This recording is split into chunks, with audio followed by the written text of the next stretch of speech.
أعوذ بالله من الشيطان الرجيم بسم الله الرحمن الرحيم لو خرجوا فيكم ما زادوكم إلا خبالا ولأوضعوا خلالكم يبغونكم الفتنة وفيكم سماعون لهم والله عليم بالظالمين صدق الله العظيم.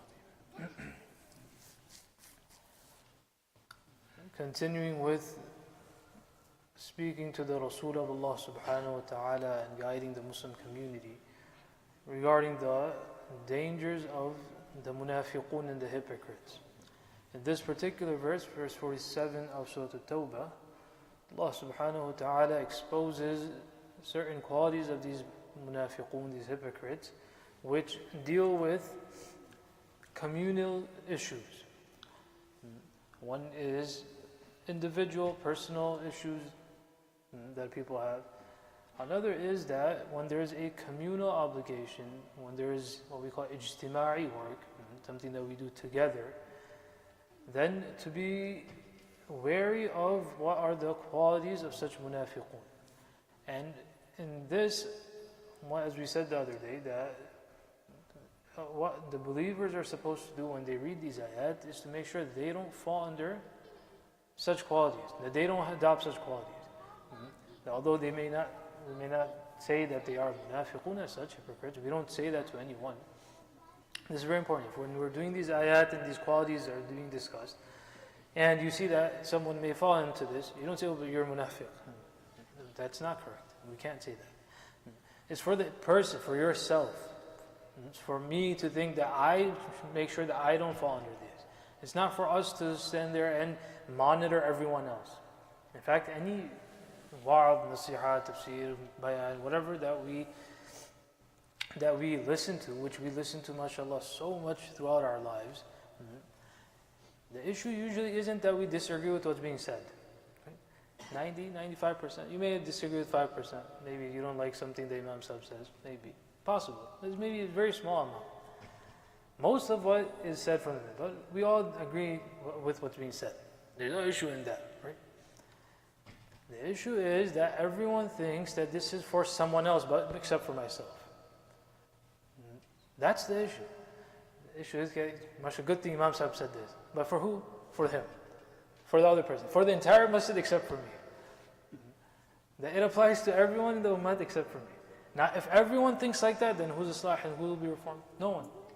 Because everyone thinks it's about the other person. Right? Often people come tell the Imam, you should say this. Why? Because 10 other people do this. Why don't I speak about what you do? Right? Everyone wants the Imam to speak about things, but about what the other person does.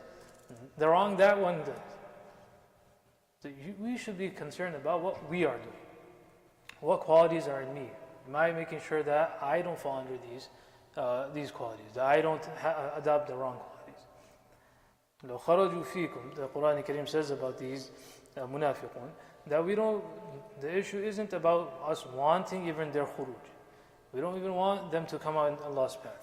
Why? Because what do munafiqun, hypocrites do in these type of issues, ijtima'i issues, communal issues? لو خرجوا فيكم ما زادوكم إلا خبالا. The only thing they would add is shar, fitna, fasad.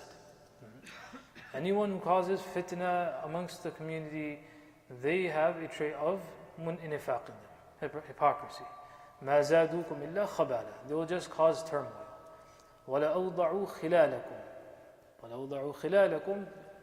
Long and short of this is, they'll go around carrying tales, namima, one to another, causing split.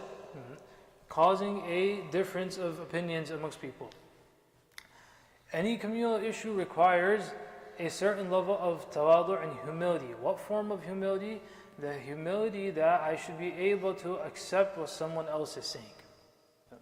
If a person wants that, everything that I say, I want that done, it should be done in this way, the way I'm saying it, then it comes down to the same thing. Then you can't have a successful community, you can't have communal issues which are done successfully. It requires a certain level of tawadu, humility, acceptance, being able to listen to what someone else has to say, and then once something is decided, even if it's not based on what you would have liked, as long as it's not against the Quran and Sunnah, it's not something conclusive against something conclusive in Quran and Sunnah, then you accept that, and you put your own opinion aside. And anyone who comes and causes that kind of issue, hey, you know, this is what he's saying this, then you should recognize that and say that this is fitna, that I don't want to fall into this. This happens all the time. That something happens, and rather than going to the person themselves and discussing with them, why are you speaking to 10 other people? If you have an issue with something, for example, the masjid management has done, so go speak to them directly. But rather than going to the issue directly and understanding, first of all, is it even an issue? In your mind, it may be an issue. In your mind, you may think that it should have been done in this way. But someone who's involved in the work, did you ask them, what was the hikmah, what was the wisdom, is there something behind it, I didn't understand, can you explain to me? Right? That's the first step. Why does each person think that what they know and what's in their mind, that's the right thing? If you have a question, why does the imam do something in a particular way, ask them. Why ask 10 other people, in fact tell them, oh, he did this? Come ask the source. What's the issue? Can you explain to me why you're doing what you are doing? So what happens? So that's one, that people do this. That they fall into such things. So that one thing is that we make sure we don't fall into it. And if we see someone else doing it and they approach us, the way forward is to advise them this way, that if you have an issue with this particular group, if you have an issue with this particular individual, then please go ask them directly, what's the benefit in you coming and telling me? Then you'll go tell a second person, third person, fourth person, and this type of fitna, fasad continues.